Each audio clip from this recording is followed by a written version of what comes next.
Hello बच्चों, क्या हाल चाल। This is your Suryavanshi sir और आज अपन पढ़ेंगे क्लास 10 साइंस का chapter number 3 metals and non metals.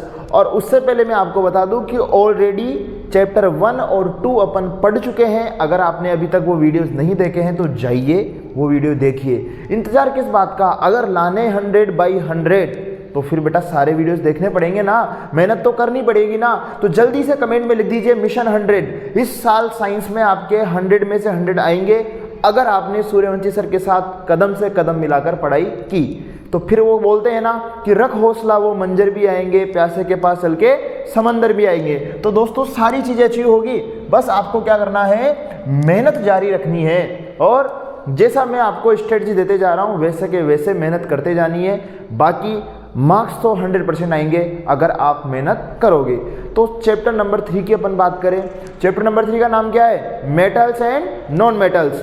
तो बेटा आप जानते हो जब आप अपने आसपास देखोगे तो आपको बहुत सारी चीज़ें देखने को दिखेगी, लेकिन उन सभी चीज़ों को आप अगर कैटेगराइज करोगे तो ऑलमोस्ट आपके आसपास आपको 118 तरह की एलिमेंट देखने को मिलेंगे। एलिमेंट क्या होते हैं, जब अपन किसी भी चीज को छोटा छोटा तोड़ते जाते हैं तो लास्ट में जो बचता है बेटा उसे ही एलिमेंट या एटम कहते हैं। तो ऑलमोस्ट कितने टाइप के एटम है दुनिया में, 118 अकॉर्डिंग टू रिसर्च जो अभी तक हुई है। तो बात करें बेटा उनमें से ज़्यादातर जो एलिमेंट है वो मेटल्स है। अब ये मेटल्स क्या होती है, अभी आगे यही चैप्टर है, इसी को डिटेल में समझेंगे। और कुछ जो है वो नॉन मेटल्स है। तो मेटल्स की अगर अपन बात करें, इस चैप्टर का नाम भी क्या है बेटा, मेटल्स और नॉन मेटल्स। तो अपना जीवन मेटल्स और नॉन मेटल्स से घिरा हुआ है, उनके बिना जीवन असंभव नहीं है। चलिए तो बात करते हैं बेटा सबसे पहले मेटल्स की एंड नॉन मेटल्स की। तो फिजिकल प्रॉपर्टी जान लेते हैं मेटल क्या होती है, ठीक है। तो बाबू सबसे पहले जानेंगे physical properties of metal. Metal क्या है उसको सबसे पहले समझते हैं। तो अगर आपको यहाँ पर ये डायग्राम अच्छे से दिख रहा है तो यहाँ पर कुछ मेटल्स के टुकड़े हैं, जैसे कि ये गोल्ड है, कॉपर, ठीक है, ये लीड है, और ऐसे कुछ अलग अलग कलर के आपको यहाँ पर क्यूब दिख रहे होंगे। अब बात करें फिजिकल स्टेट, तो सबसे पहले बाबू यहाँ पर निकल के आता है, क्या निकल के आता है कि जो मेटल्स है वो with the exception of mercury, mercury को अगर अपन छोड़ दें तो सभी जो and gallium which are liquid at room temperature, metals are solid at room temperature. तो सबसे पहली प्रॉपर्टी निकल के आ रही है बाबू कि जितनी भी मेटल्स है वो सॉलिड होती है। कैसी होती है भाई, सॉलिड, स्ट्रॉन्ग होती है, ठीक है, लोहे की तरह मजबूत। तो बात करें अगर अपन किसको छोड़ दें, मर्क्यूरी और एक और है, कौन सी है बेटा, गैलियम। इन दोनों को अगर अपन छोड़ते तो इनके अलावा सभी मेटल्स रूम टेम्परेचर पर क्या होती है, सॉलिड। क्या होती है, सॉलिड। तो सबसे पहली प्रॉपर्टी आप जो याद रखोगे मेटल्स के बारे में, देखो पहले सबसे पहले ये समझो 3 चीजें पढ़नी है अपन को। कितनी चीजें पढ़नी है, 3। कम ऑन, कितनी पढ़नी है, 3 चीजें पढ़नी है। और एनर्जी लेवल पूरा रहना चाहिए, एनर्जी लेवल कंप्लीट 100%। फटाफट से कमेंट में लिख दीजिए किस किस का एनर्जी लेवल 100% है। जल्दी से कमेंट में जाके लिखिए एनर्जी लेवल 100%, फटाफट से 100% लिख दीजिए, ठीक है। मैं कह रहा हूं इस चैप्टर के अंदर 3 चीजें पढ़नी है। कितनी पढ़नी है, नंबर 1 मेटल्स की फिजिकल प्रॉपर्टी। क्या पढ़नी बेटा, मेटल्स की फिजिकल प्रॉपर्टी। नंबर 2 मेटल्स की केमिकल प्रॉपर्टी। नंबर 3 मेटल्स को एक्सट्रैक्ट कैसे करते हैं, हाउ टू एक्सट्रैक्ट मेटल। 3 चीजें पढ़नी, चैप्टर खल्लास, चैप्टर फिनिश। तो सबसे पहले अपन पढ़ रहे हैं मेटल्स की फिजिकल प्रॉपर्टी। देखिए सबसे पहले बात करें तो मेटल की पहली फिजिकल प्रॉपर्टी मैंने आपको बता दी कि मेटल होती है सॉलिड। क्या होती है, सॉलिड होती है। सबसे पहली प्रॉपर्टी क्या है, अरे बाबू सबसे पहली प्रॉपर्टी है मेटल सॉलिड होती है। कैसी होती है, सॉलिड होती है। नंबर 1 मेटल होती है सॉलिड, मतलब स्ट्रॉन्ग। सॉलिड जानते हो आप, जितनी भी आसपास आपको मेटल दिखेगी सॉलिड दिखेगी। अच्छा एक्सेप्शन है बेटा, क्या है एक्सेप्शंस, एक तो छोड़ दे मर्क्यूरी और एक छोड़ दे क्या है, एक क्या है बेटा, ये देखो गैलियम और मर्क्यूरी, इन दोनों को छोड़ दे तो सभी मेटल्स क्या होती है, सॉलिड। क्या होती है, सॉलिड। नंबर 2 अब बात करें अपन लस्टर। लस्टर, लस्टर का मतलब है चमक, चमकदार, ठीक है। जो एक बार जिस चीज को देखो तो आप उसकी तरफ आकर्षित हो जाओ, क्या हो जाओ, आकर्षित। बिल्कुल अप्सरा, अप्सरा जानते हो आप, स्वर्ग में अप्सराएं होती है, उनमें से एक सबसे सुंदर अप्सरा का नाम है उर्वशी। ठीक है, तो ऐसे ही ऐसी चीज जिसको देखते आप क्या हो जाओ, अट्रैक्ट हो जाओ। ठीक है, तो मेटल्स होती है लस्ट्रस, सोना चांदी, देखते अट्रैक्ट हो जाते हैं ना लोग। ठीक है, वही है मेटल्स। दूसरी बात, अब सभी मेटल्स क्या लस्ट्रस होती है क्या, चलो वो भी जान लेते हैं। मेटल की एक प्रॉपर्टी बेटा, जो मेटल्स है अगर लाइट उन पे गिरेगी तो उनकी सरफेस जो होती है वो क्या होती है, ब्राइट होती है, चमकती है, तो उसको क्या बोलते हैं, लस्टर बोलते हैं। This property of metals can be due to the polished metal surface, example gold and silver. ठीक है, तो ये गोल्ड एंड सिल्वर सबसे ज्यादा चमकदार मेटल्स होती है। अगला आता है बेटा मेलेबिलिटी। दो हो गए ना बाबू, कौन कौन से, सॉलिड है, अगला है लस्ट्रस। अगला आता है मेलेबिलिटी। मेलेबिलिटी मेटल्स की एक प्रॉपर्टी है। इसमें क्या होता है, मेटल्स को आप पीट दो, क्या कर दो, पीट दो, पीट कर आप मेटल से पतली पतली शीट्स बना सकते हो, चादर बना सकते हो, बर्तन बना सकते हो, बहुत सारी चीजें बना सकते हो। ठीक है, तो मेलेबिलिटी क्या होती है, मेटल्स में be formed into thin sheets, इनसे पतले चादर बनाए जा सकते हैं भाई, है ना, और फॉइल्स बना सकते हैं, क्या बना सकते हैं, फॉइल्स बना सकते हैं। ठीक है, विदाउट हार्मिंग, उनको कोई नुकसान नहीं होगा, जैसे कि जिंक विच इज फ्रेगाइल। तो अगर अपन बात करें मेलेबिलिटी की, तो मेलेबिलिटी का मतलब होता है मेटल्स की वो क्वालिटी जिनके माध्यम से अपन उनको पीट कर क्या बना सकते हैं, फॉइल्स बना सकते हैं। बट जिंक यहाँ पर थोड़ा क्या होता है, जिंक होता है फ्रेगाइल। फ्रेगाइल का मतलब होता है बेटा यहाँ पर मेलेबिलिटी नहीं होती उसकी, मतलब जिंक से इतनी अच्छी सीटें नहीं बनती है, आप उसको पीटोगे तो वो ब्रेक हो जाएगा, ब्रोक हो जाएगा, टूट जाएगा, हार्मफुल हो जाएगा। ठीक है, अब बात करते हैं डक्टिलिटी। डक्टिलिटी क्या होती है, ये भी मेलेबिलिटी की तरह ही है। जब देखो वहां पर गर्म करके पीट के क्या बनाई थी, सीड्स, यहां पर इसको गर्म करके पीट के वायर्स बनाएंगे, क्या बनाएंगे, वायर्स। तो अगर मेटल्स से वायर बना सके तो उसको, उसकी क्या बोलते हैं, डक्टिलिटी। और सबसे ज्यादा अच्छा वायर बनता है बेटा किसका, गोल्ड का, याद रखना किसका बनता है, गोल्ड का। गोल्ड, 1 ग्राम गोल्ड में ऑलमोस्ट मतलब किलोमीटर ऑफ वायर बना सकते हैं। ठीक है, 8 किलोमीटर के आसपास ऐसा कुछ होता है ना। बात करें अपन विद द एक्सेप्शन, क्या है यहाँ पर भी जिंक है क्योंकि ये फ्रेगाइल है। ठीक है, अगली अपन बात करते हैं बेटा हार्डनेस। हार्ड होती है भाई मेटल, इसको क्या ही समझाऊं, कंडक्शन। जितनी भी मेटल्स होती है बेटा, जितनी भी मेटल्स होती है वो कंडक्टर होती है, क्या होती है, conductor, good conductor of electricity and good conductor of heat, conductor होती है। इसके बाद में बात करें अपन डेंसिटी, किसकी बात करें, डेंसिटी। मेटल्स की डेंसिटी ज्यादा होती है। डेंसिटी का मतलब क्या होता है, जैसे मान लो जिस कमरे में आप बैठे हुए हो उस कमरे के अंदर कितनी चीजें आ सकती है, मतलब कम स्पेस में ज्यादा पार्टिकल। डेंसिटी किसकी ज्यादा होती है, जब कम स्पेस में ज्यादा पार्टिकल्स हो, उसे क्या बोलते हैं, डेंसिटी। ठीक है, अगला आगे बात करते हैं बेटा, तो इनकी डेंसिटी क्या होती है, हाई होती है। और बात करें तो जो डेंसिटी है of iridium and osmium are the greatest. सबसे ज्यादा डेंसिटी किसकी है बेटा, एक तो इरिडियम की और एक है ऑस्मियम की, किसकी, ऑस्मियम की सबसे ज्यादा होती है। ठीक है, various lithium has the lowest density, और सबसे कम डेंसिटी किसकी होती है, लिथियम की। ये एक्सेप्शन याद रखना बेटा, साथ के साथ कंपेयर हो जाएंगे आपके ये, क्योंकि यहाँ से एमसीक्यू जा जाते हैं। अगला बात करें मेल्टिंग एंड बॉइलिंग पॉइंट। तो मेल्टिंग एंड बॉइलिंग पॉइंट की बात करें तो मेटल्स के मेल्टिंग और बॉइलिंग पॉइंट नॉर्मली हाई होते हैं। एक्सेप्शन यहाँ पे देख लेते हैं अपन, तो मेटल्स की जो हाई मेल्टिंग और बॉइलिंग पॉइंट होते हैं, but the melting point of tungsten is the highest. सबसे ज्यादा मेल्टिंग पॉइंट किसका होता है, टंगस्टन का होता है। While the boiling point of the silver is the lowest. सबसे कम बॉइलिंग पॉइंट किसका है बेटा, सिल्वर का। किसका है, सिल्वर का है। The melting values of sodium and potassium are both low, दोनों की क्या होती है, कम होती है। ठीक है, याद रहे इस बात का। आगे आता है अपने पास एलोई फॉर्मेशन। क्या आता है बेटा, एलोई फॉर्मेशन। एलोई कैसे बनती है, जब 2 या 2 से ज्यादा मेटल्स को मिक्स कर देते हैं, क्या कर देते हैं, मिक्स कर देते हैं, तो क्या बनती है, एलोई बनती है। ठीक है, तो बात करें बेटा metals combine to create an alloy which is homogeneous combination of metals, brass is copper and zinc alloy. तो ब्रास क्या है, एक एलोई है, किससे बनी होती है, कॉपर और जिंक से बनी हुई होती है। लास्ट प्रॉपर्टी आती है बेटा सोनोरस। सोनोरस क्या है, आपने गाना सुना है, ये दुनिया पित्तल दी। ठीक है, तो इसका मतलब ये है कि जितनी भी मेटल्स है अगर ये आपस में एक दूसरे से टकराएगी तो ये आवाज निकालेगी। कैसे आवाज निकालेगी, टंग, जैसे मंदिर के घंटे नहीं बजते क्या, वैसी आवाज निकालेगी। तो सोनोरस क्या है, मेटल्स की एक प्रॉपर्टी जिनकी वजह से वो क्या करती है, आवाज निकालती है, क्या करती है, प्रोड्यूस करती है, साउंड प्रोड्यूस करती है। Metals when hit by a solid object produce sound, this property of metals is known as sonorous, is known as sonorous. तो ये हो गई बेटा मेटल्स की फिजिकल प्रॉपर्टी।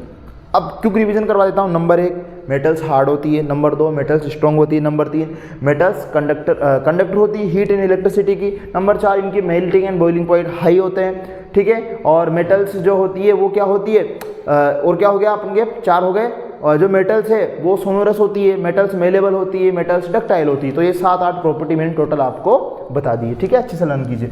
अब बात करते हैं अपन नॉन मेटल्स की, किसकी बात करते हैं, नॉन मेटल्स की फिजिकल प्रॉपर्टी। देखो जो आपने मेटल्स की प्रॉपर्टी पढ़ी ना उनका अपोजिट कर दीजिए। जैसे देखो फिजिकल स्टेट की बात करें तो वो जो मेटल्स थी वो सभी सॉलिड स्टेट में होती है, बट अगर नॉन मेटल की बात करें तो ज़्यादातर नॉन मेटल्स गैसीय फॉर्म में होती है, ठीक है। Temperature the majority of metals exist 2 of the 3 state of matter gaseous, oxygen, solid, iodine, carbon and sulphur. देखो कुछ सॉलिड फॉर्म में कौन कौन सी होती है, आयोडीन, कार्बन, सल्फर कुछ सॉलिड फॉर्म में होती है। There is a no metallic sheen to them save iodine and they do not reflect light with the exception of carbon in the form of diamond. देखो ये क्या बोल रहा है, सबसे पहले एक चीज समझो कि अगर अपन बात करें आयोडीन को छोड़ दें, किसको छोड़ दें, आयोडीन को, तो इसके अलावा कोई भी मेटल चमकदार नहीं होती। हालांकि कार्बन का एक एक्सेप्शन है, कार्बन का ऑलोट्रोप है डायमंड, ये चमकदार होता है, तो कुछ एक्सेप्शन है, इसके अलावा सभी मेटल चमकदार नहीं होती है, ठीक है। फिजिकल स्टेट की बात करें तो क्या होती है, गैसीय फॉर्म में भी होती है और लिक्विड फॉर्म में भी होती है। अब बात करते हैं नेचर की, किसकी बात करेंगे, नेचर।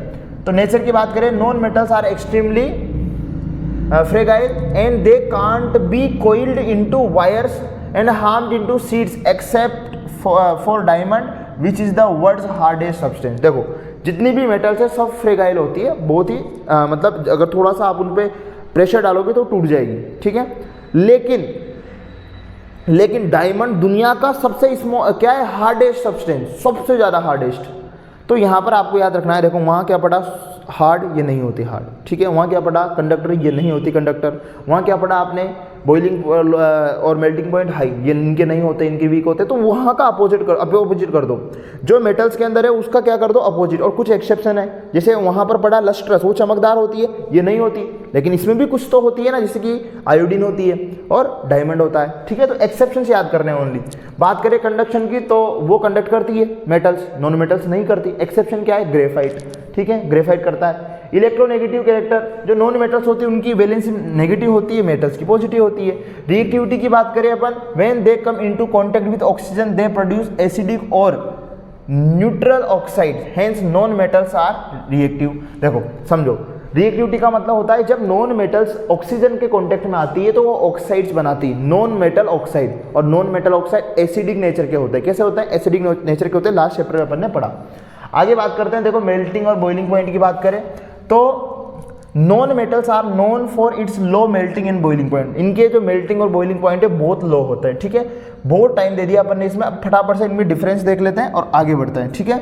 डिफरेंस की बात करें, metals are good conductor of heat electricity, ये बेड कंडक्टर होते हैं। मेटल्स मेलेबल होती है, ये मेलेबल नहीं होती है। ये डक्टाइल होती है, डक्टाइल नहीं होती है। ये सोनोरस होती है, ये सोनोरस नहीं होती है। इनके जो मेल्टिंग बॉइलिंग पॉइंट है वो हाई होते हैं, इनके हाई नहीं होते हैं, ठीक है। Metals have high density, non metals have low density.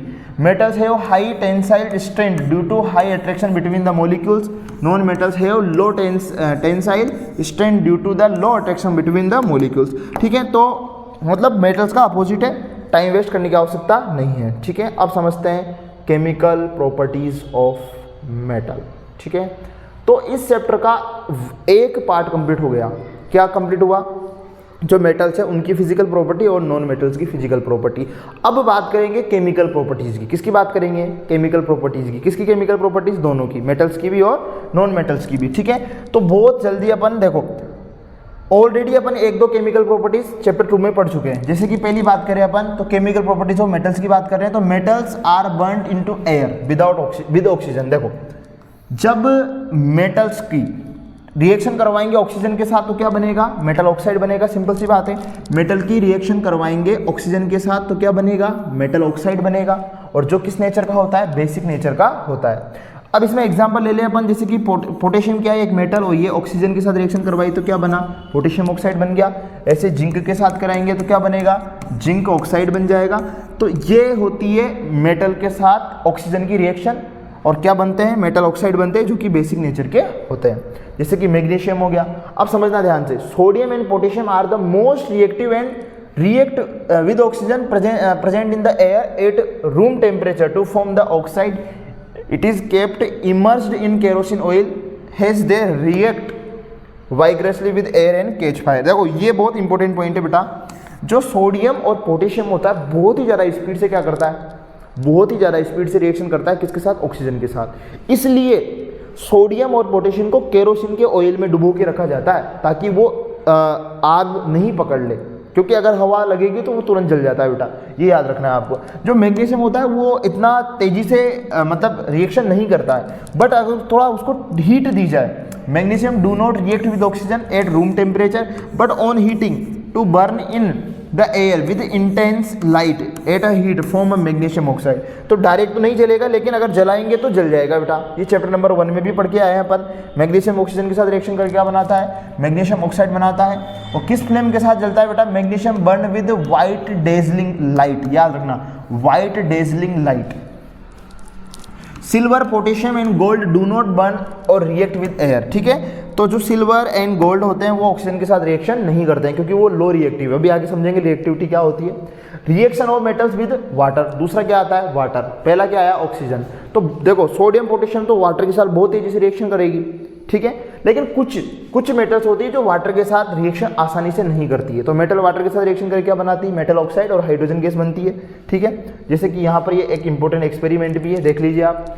इस एक्सपेरिमेंट के अंदर क्या किया बेटा, यहाँ पर लिया बेटा, क्या लिया, देखो यहाँ पर है glass wool soaked in water, ये है मेटल सैंपल, और यहाँ पर ये है बर्नर, ठीक है। जब इन दोनों की रिएक्शन करवाई तो यहाँ पर आपको कौन सी गैस मिली, हाइड्रोजन गैस। कैसे पता लगाओगे, पॉप साउंड से, वो आपको एक्सपेरिमेंट बता रखा था पहले भी, चैप्टर नंबर 2 में भी पढ़ा अपन ने, ठीक है।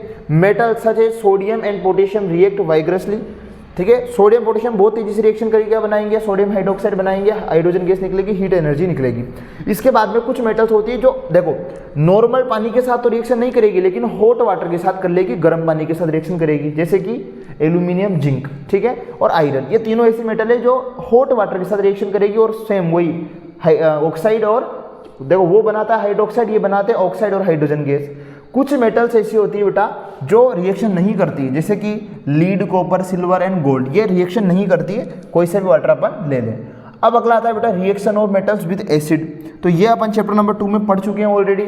अगर मेटल की रिएक्शन एसिड से करवाई जाती है, मेटल की रिएक्शन एसिड से करवाई जाती है तो क्या होता है, क्या बनता है, सोल्ट एंड हाइड्रोजन गैस बनती है, वी ऑलरेडी नो, ठीक है। तो वही सेम जो चैप्टर नंबर 2 में पढ़ा वही रिएक्शन है। जैसे कि मैग्नीशियम की रिएक्शन एसिड से करवाई तो क्या बना, सोल्ट एंड हाइड्रोजन गैस बन गई, ठीक है। आगे बात करते हैं बेटा अपन, metals react with nitric acid but hydrogen gas is not evolved. जब नाइट्रिक एसिड से रिएक्शन होती है किसकी, मेटल की, metal react with nitric acid but hydrogen gas is not evolved since nitric acid is strong oxidising agent, so it oxidise the hydrogen to water and itself gets reduced to a nitrogen oxide. देखो जब इसकी reaction magnesium की ribbon या किसी भी metal की reaction nitric acid से होती है तो क्या बनता है, मैग्नीशियम नाइट्रेट तो बनता ही है, साथ के साथ क्या बनती है, H2 गैस बनती है, ठीक है। इस चीज़ को आप ध्यान से देख लीजिए।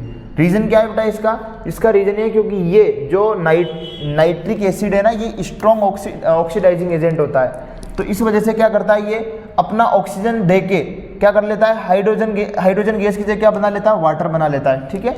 इस चीज़ को आप ध्यान रखिए। तो यहाँ पर एक और रिएक्शन है, ये दोनों रिएक्शन आप याद कर सकते हो। इसके बाद में आता है रिएक्टिविटी सीरीज। रिएक्टिविटी सीरीज क्या आती है बेटा, देखो मेटल्स को अगर उनकी रिएक्शन कैपेसिटी या रिएक्शन के अकॉर्डिंग अगर अपन सीक्वेंस से लिखे तो जो सीरीज अपन को मिलती है उसे क्या बोलते हैं, रिएक्टिविटी सीरीज। तो क्या है reactivity series, the arrangement of metals in the order of decreasing reactivities is called the reactive series of metals, ठीक है। तो यहाँ पर बेटा देखो स्पीड मेरी ज़्यादा है, रीज़न क्योंकि मैं रिवीजन करवा रहा हूँ, ठीक है।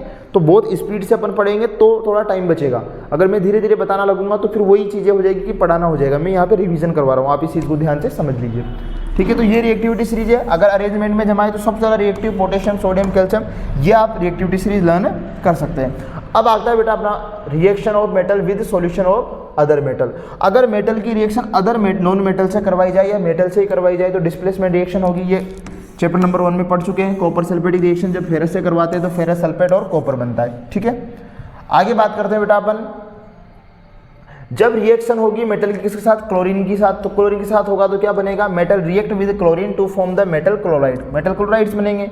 प्रॉपर्टीज ऑफ आयनिक कंपाउंड, अब आयनिक कंपाउंड की बात करें अपन तो आयनिक कंपाउंड क्या होते हैं बेटा, जब मेटल की रिएक्शन नॉन मेटल के साथ करवाई जाती है तो कौन से कंपाउंड बनते हैं, आयनिक कंपाउंड बनते हैं, क्योंकि मेटल्स पॉजिटिव वैलेंसी वाली होती है, नॉन मेटल्स नेगेटिव वैलेंसी होती है। पॉजिटिव इलेक्ट्रॉन जो मेटल्स है वो इलेक्ट्रॉन देगी और नॉन मेटल्स इलेक्ट्रॉन लेंगे, तो आयनिक कंपाउंड बनता है। आयनिक कंपाउंड बनाने की कंडीशन क्या होती है, आयनिक कंपाउंड बनाने की कंडीशन होती है इलेक्ट्रॉन्स का ट्रांसफर। क्या होता है, transfer. Ionic compound are hard solid due to the strong force of attraction between the positive and negative ions. They are generally brittle and the break into pieces when pressure is applied. Brittle का मतलब होता है बेटा ऐसी कोई चीज जिस पे प्रेशर लगाने से वो चूर चूर हो जाए, टूट जाए। They are generally brittle into the pieces when the pressure is applied. Ionic compound have high melting and boiling point since large amount of energy is required to break the strong intermolecular attraction. They are soluble in water. देखो ये पानी के अंदर क्या होते हैं बेटा, soluble होते हैं, बट जो insoluble in solvent such as kerosene and petrol, इनके अंदर ये नहीं घुलते हैं। They do not conduct electricity in a solid state because electrostatic force of the attraction between ion in the solid state are very strong, but conduct electricity in the fused or in the aqueous state because these force weaken in the fused or in solution state so that the ions become mobile। देखो समझो इस बात को, जैसे जो ionic compound होंगे वो जैसे नमक है, नमक में इलेक्ट्रिसिटी कंडक्ट नहीं होती, लेकिन उस नमक को अगर अपन पानी में घोल दे तो नमक के पानी में इलेक्ट्रिसिटी कंडक्ट होती है। उसका रीजन है जब नमक सॉलिड था तो वो उसके जो आयंस थे उनके बीच का फोर्स बहुत ज़्यादा था, तो वो आयंस अलग अलग नहीं हो पा रहे थे। जैसे नमक को पानी में घोला तो आयंस टूट गए और उन आयंस की वजह से इलेक्ट्रिसिटी क्या होती है, कंडक्ट होती है, ठीक है। अब बात करें अपन बेटा आगे, अब देखो मिनरल्स क्या होते हैं समझना ध्यान से। तो ये हो गया बेटा, ये क्या हुआ, इस चैप्टर का सेकंड पार्ट कंप्लीट हो गया। Number 1 physical property of metals, number 2 chemical properties of metals, ठीक है, और नंबर 3 आता है एक्सट्रैक्शन ऑफ मेटल्स, ठीक है। तो एक्सट्रैक्शन ऑफ मेटल्स को समझने से पहले कुछ टर्मिनोलॉजीज को समझ लेते हैं। मिनरल्स के कारण बात करें तो जो नेचुरली जो compounds of metals along with other impurities are known as minerals. तो जो अर्थ का क्रस्ट है, जो अर्थ है, ये अर्थ जब इसमें खुदाई करेंगे तो मेटल्स के कंपाउंड मिले या फिर मेटल के कंपाउंड के साथ कुछ इम्प्योरिटीज मिल जाए, ठीक है, तो उसे क्या बोलते हैं, मिनरल्स बोलते हैं। और क्या होते हैं, the minerals from which metals are extracted profitably and conventionally are called ores. अब देखो जो मिनरल्स है, मिनरल्स तो क्या है बेटा, जो अपनी अर्थ का जो क्रस्ट है वो पूरा मिनरल्स ही है, लेकिन कुछ मिनरल्स ऐसे होते हैं जिनमें से मेटल्स को इजीली एक्सट्रैक्ट किया जा सकता है और सस्ता भी होता है और काम का भी होता है, उसे अपन क्या बोलते हैं, ओर बोलते हैं। क्या बोलते हैं, ओर्स, ठीक है। गेंग्यू क्या होता है भाई, अर्थली इम्प्योरिटीज इंक्लूडिंग, देखो earthly impurities including silica mud etc. associate with the और आर कॉल्ड द गेंग्यू। जब अपन ओर्स को निकालेंगे तो उसमें क्या रहेगी बेटा, कीचड़ भी रहेगा, धूल भी रहेगी, कंकड़ भी रहेंगे, मिट्टी भी रहेगी, सिलिका भी रहेगा, तो इस सबको क्या बोलते हैं, इम्प्योरिटीज बोलते हैं, गेंग्यू बोलते हैं, ठीक है। मेटलर्जी क्या होता है बेटा, the process used for the extraction of metals in their pure form from their ores is referred to as metallurgy, ठीक है। तो मेटल्स को एक्सट्रैक्ट करने का जो प्रोसेस होता है बेटा उसे ही मेटलर्जी बोलते हैं। क्या बोलते हैं, मेटलर्जी। हो सकता है मैं इसको गलत प्रोनाउंस कर रहा हूँ, आप ध्यान रखना, स्पेलिंग लर्न करना है इसका, METALLURGY, मेटलर्जी, मेटलर्जी याद रखना। एक्सट्रैक्शन ऑफ मेटल्स को समझते हैं। अब एक्सट्रैक्शन ऑफ मेटल्स को बहुत तरीके से, मतलब बहुत ईजी तरीके से मैं आपको समझाने वाला हूँ। इसको अब यहाँ से देखिए ये है ना, ठीक है, इस डायग्राम को आप अच्छे से देखिए, 1 minute.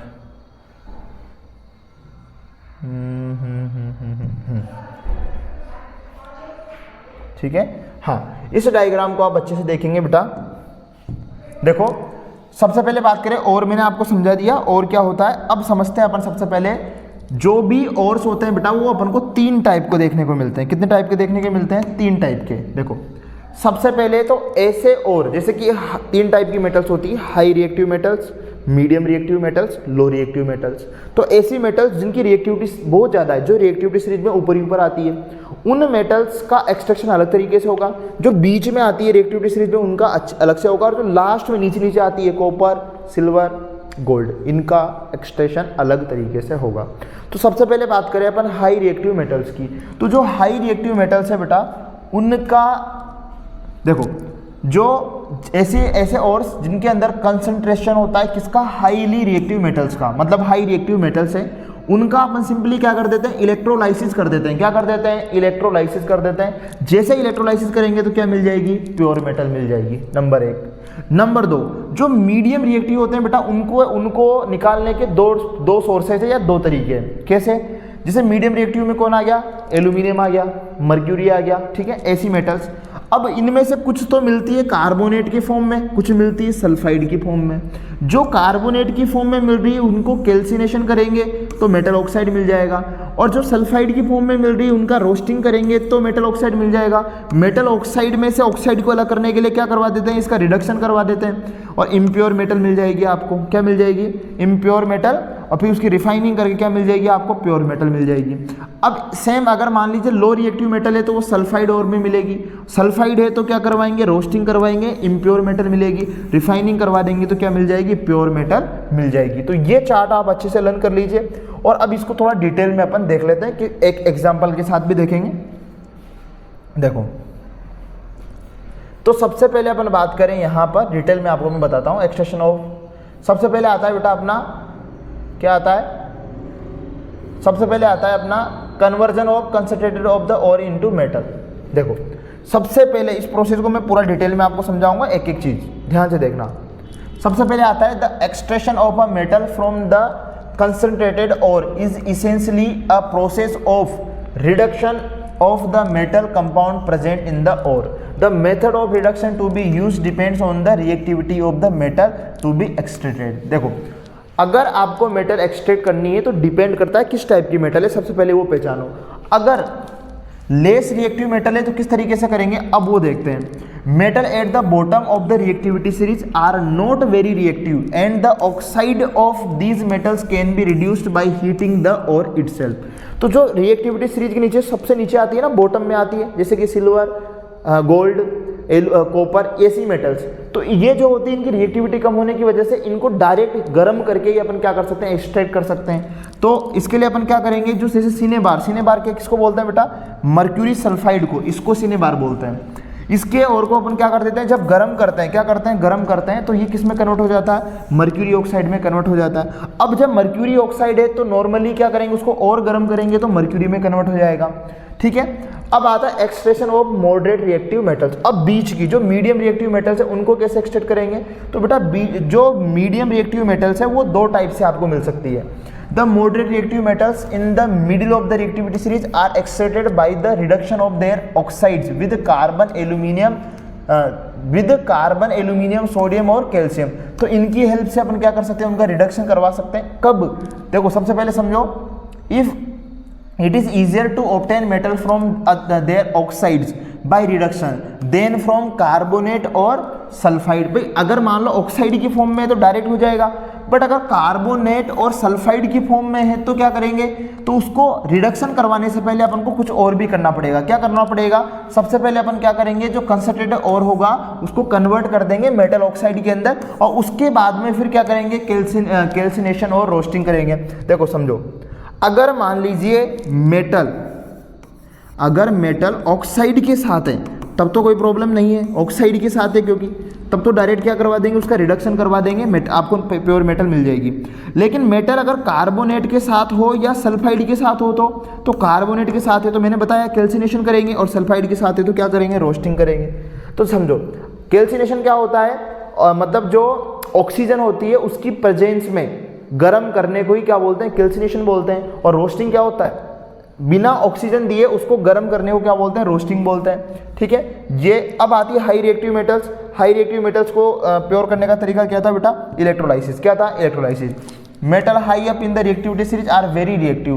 These metals have a strong affinity for oxygen, so oxide of the sodium, magnesium, calcium and aluminium can not be reduced by carbon. These metals are obtained by electrolytic reduction.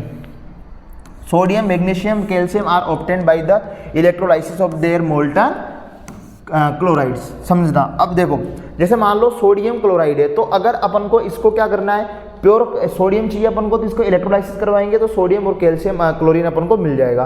Cathode पे sodium मिलेगा और anode पे chlorine gas मिल जाएगी। ठीक है, और electrolysis कैसे होता है वो अपन ने चैप्टर नंबर 1 में पढ़ लिया। ये भी कर लेंगे, यहाँ पर 2 इलेक्ट्रोड लेंगे, इलेक्ट्रिसिटी से कनेक्ट रहेंगे, यहाँ पर इसका मेटल का क्या ले लेंगे, सॉल्यूशन ले लेंगे। सिंपल प्रोसेस है। ठीक है, अब आता है बेटा रिफाइनिंग ऑफ मेटल्स। रिफाइनिंग क्या होता है, देखो रिफाइनिंग क्या होता है, the most widely used method for the refining impure metal is electrolytic refining.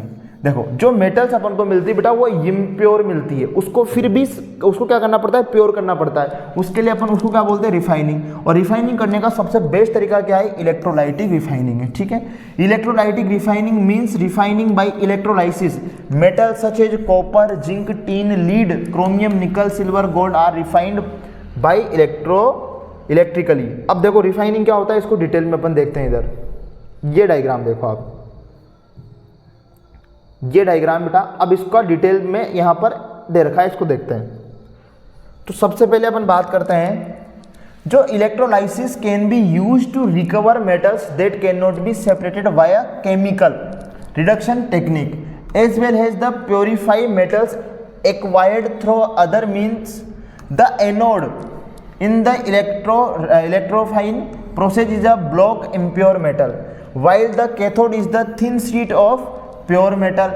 देखो यहाँ पर 2 है, एनोड और कैथोड। देखो एनोड किसे बोलते हैं बेटा, जो प्लस वाला होता है ना, उसको क्या बोलते हैं, एनोड बोलते हैं। क्या बोलते हैं, एनोड बोलते हैं। ठीक है, देखो तो सबसे पहले अपन क्या करते हैं, एक तरफ ये यहाँ पे थोड़ा रॉन्ग है डायग्राम के अंदर, इसको सही कर लेते हैं अपन। तो जो प्लस वाला होता है उसको एनोड बोलते हैं, और जो माइनस वाला होता है उसको क्या बोलते हैं, कैथोड बोलते हैं। ठीक है, तो बेटा अपन एनोड पर क्या लेते हैं, ध्यान समझना यहाँ पे, यही चीज यहाँ पे इंपॉर्टेंट है। जो एनोड है, क्या है, एनोड, उस एनोड पर लेंगे अपन, क्या लेंगे, is a block of impure metal. Impure metal की एक छड़ लेंगे, जैसे ये है ना, ये क्या है, इम्प्योर मेटल की एक छड़ है, एक ब्लॉक है इम्प्योर। याद रखना क्या है ये, इम्प्योर। यहाँ पे डायग्राम पे दे भी रखा होगा, नहीं दे रखा। ठीक है, इम्प्योर का लेना, याद रखना, ये है इम्प्योर मेटल, इम्प्योर मेटल। और इधर एक पतली सी, एक बहुत पतली सी मेटल की स्टिक लेनी या ब्लॉक लेना है, जो क्या हो, प्योर मेटल हो। क्या हो, प्योर मेटल हो। अब ये किस तरीके से वर्क करता है, इस चीज को समझते हैं। While the cathode is the thin sheet of pure metal, an aqueous solution of the metal salt is included in the electrolytic cell। ठीक है, अब इसमें जो ये सॉल्यूशन रहेगा, ये क्या रहेगा बेटा, सॉल्यूशन रहेगा ये मेटल, एक तरीके से उसी मेटल का क्या रहेगा, ये सॉल्यूशन रहेगा जिस मेटल का अपन क्या कर रहे हैं, प्योरिफिकेशन कर रहे हैं। When electricity current of a sufficient voltage is pass by the anode, impure metal is dissolve. तो यहाँ पर जो इम्प्योर मेटल है ये डिजोल्व होगी इसके अंदर, पानी के अंदर, और डिजोल्व होके ये क्या होगी, यहाँ से आयन बनेंगे और ये इधर जाएंगे। ठीक है, आयन किधर जाएंगे, इधर जाएंगे। Dissolve and pure metal is deposit at the cathode, और सारी प्योर मेटल कहाँ जाके इकट्ठी हो जाएगी, इस कैथोड पे जाके इकट्ठी हो जाएगी। The following is how metal ion from the anode enter the electrolyte. ध्यान से देखना, जैसे मान लो जो ये M है, तो ये M प्लस वैलेंसी देगा, और ये वैलेंसी वाले जो इलेक्ट्रॉन्स है, वो इलेक्ट्रॉन्स, देखो इसको अपन इस तरीके समझते हैं, जैसे यहाँ पर जो भी मेटल है, यहाँ पर जो भी मेटल है, अब ये थोड़ा डायग्राम यहाँ पे रॉन्ग हो रखा है, इसको डायग्राम को अपन सही कर लेते हैं। यहाँ पर ये प्लस है, ये माइनस है, ठीक है, और ये क्या है, मेटल है। अब जैसे मान लीजिए यहाँ पर कॉपर है, सपोज दैट क्या है, कॉपर है, तो यहाँ पर क्या होगा, चलो इसी डायग्राम के अकॉर्डिंग समझ लेते हैं। जैसे यहाँ पर समझो ये, इसको बैटरी को आप ऐसे रहने दीजिए, ये पॉजिटिव है।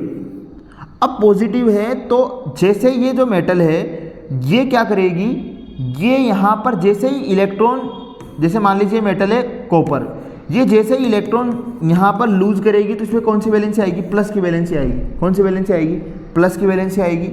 और प्लस की वैलेंसी आएगी तो ये प्लस वाले किधर जाएंगे, माइनस की तरफ जाएंगे। किधर जाएंगे, माइनस की तरफ जाएंगे। और जो इलेक्ट्रॉन है वो यहाँ से होते हुए कहाँ पहुँच जाएंगे, बैटरी में पहुँच जाएंगे। ठीक है, तो ये इस तरीके से पूरी एक साइकिल कंप्लीट हो जाती है। इस डायग्राम में समझ में नहीं आएगा, इसको आप इस तरीके से समझिए।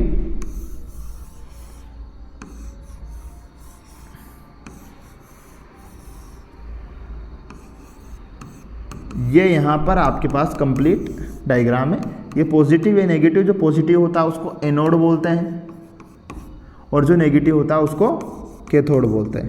ठीक है, ध्यान से समझिए। अब यहाँ पर ये नेगेटिव वाला है और ये नेगेटिव है, ये पॉजिटिव है। अब ध्यान से समझना, यहाँ पर जो मेटल है, अपन ने जो इम्प्योर मेटल लिए एनोड पर, इस इम्प्योर मेटल के अंदर जो मेटल है, जैसे मान लीजिए कॉपर है, तो ये क्या करेगी, ये कॉपर इलेक्ट्रॉन क्या करेगी, लूज करेगी। जैसे सपोज दैट इसने 2 इलेक्ट्रॉन लूज किए तो इसकी वैलेंसी क्या हो जाएगी, +2 हो जाएगी।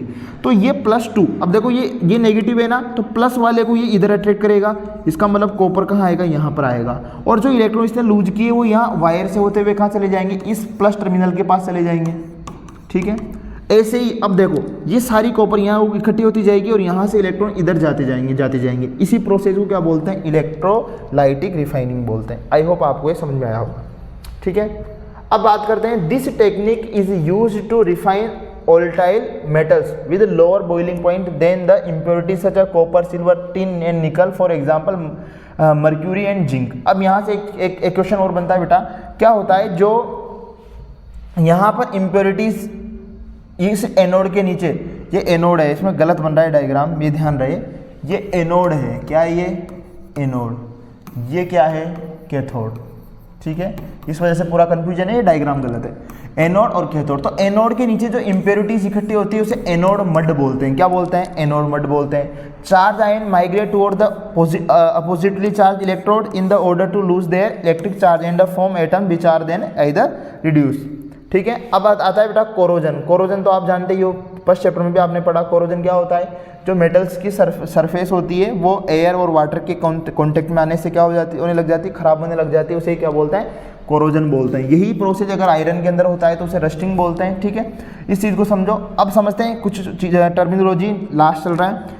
एक गैल्वेनाइजिंग। गैल्वेनाइजिंग क्या होता है, किसी भी मेटल के ऊपर इसकी जिंक की लेयर चढ़ाने को क्या बोलते हैं, गैल्वेनाइजेशन बोलते हैं। क्या बोलते हैं, गैल्वेनाइजेशन बोलते हैं। समझना ध्यान से, it is the process of giving coating a thin layer of zinc on iron और steel to protect them from corrosion. Example shiny nails and pins. तो जिंक की लेयर चढ़ाने को ही क्या बोलते हैं बेटा, गैल्वेनाइजेशन बोलते हैं। उसके बाद टिनिंग क्या है, it is process of coating tin over other metals. अगर यही लेयर अपन टिन की चढ़ाए, किसकी चढ़ाए, टिन की चढ़ाए, तो उसे क्या बोलते हैं, टिनिंग बोलते हैं। इलेक्ट्रोप्लेटिंग क्या होती है, एक मेटल की लेयर दूसरी मेटल पे चढ़ाने को ही इलेक्ट्रोप्लेटिंग बोलते हैं। आपके बहुत सारे चाय बनाने के डंके और जो पराठे बनाने वाले जो पेन आते हैं उन पर आप देखा करो एक लेयर चढ़ी होती है। इलेक्ट्रोप्लेटिंग क्या होती है, in this method a metal is coated with another metal using electrolysis. Example silver plated spoons, gold plated jewellery. इसको ही क्या बोलते हैं, इलेक्ट्रोप्लेटिंग बोलते हैं। जो ज्वेलरी आती है ना बेटा, जिसपे क्या कर देते हैं, सोने की लेयर चढ़ा देते हैं, तो वो सोने की तरह चमकदार हो जाती है। एलोइंग क्या होता है भाई, एन एलोइंग इज अ होमोजाइजस या जीनियस मिक्सर ऑफ 2 और मोर मेटल्स। ठीक है, तो एलोई क्या होती है, मिक्सर ऑफ मेटल्स होता है या नॉन मेटल्स भी होता है, कभी कभी मेटल नॉन मेटल भी होता है। जैसे कि ब्रास क्या है, एक एलोई है, किससे बना होता है, कॉपर और जिंक से। ब्रोंज भी क्या है, एलोई है, कॉपर और टिन से बना होता है। और स्टेनलेस स्टील भी एक एलोई है जो कि आयरन, निकल, क्रोमियम और कार्बन से बनी होती है। ठीक है, तो ये हो गया आपका चैप्टर खत्म। और आप सभी को एक चीज़ और बताना चाहूँगा, देखो ये रिवीजन क्लास है बेटा, इसका मतलब पहले से कुछ ना कुछ आपने पढ़ा हुआ होना चाहिए। अगर आपको तरीके से, अगर आप ये चाहते हो कि नहीं सर हमें तो पढ़ा दीजिए, डायरेक्ट रिवीजन नहीं चाहिए हमें पढ़ा दीजिए, तो आप कमेंट कीजिए। है ना। अगर आप कहोगे कि सर हमें तो कंप्लीट पढ़ाओ तो फिर कंप्लीट पढ़ा भी देंगे। बाकी अभी मैं रिवीजन करवा रहा था इसलिए मैंने बहुत स्पीड से पढ़ाया है, ठीक है। इस बात का ध्यान रखिए, बाकी मस्ती से पढ़ते रहिए। फिर मिलते हैं किसी अगली वीडियो में, तब तक के लिए जय हिंद, जय भारत।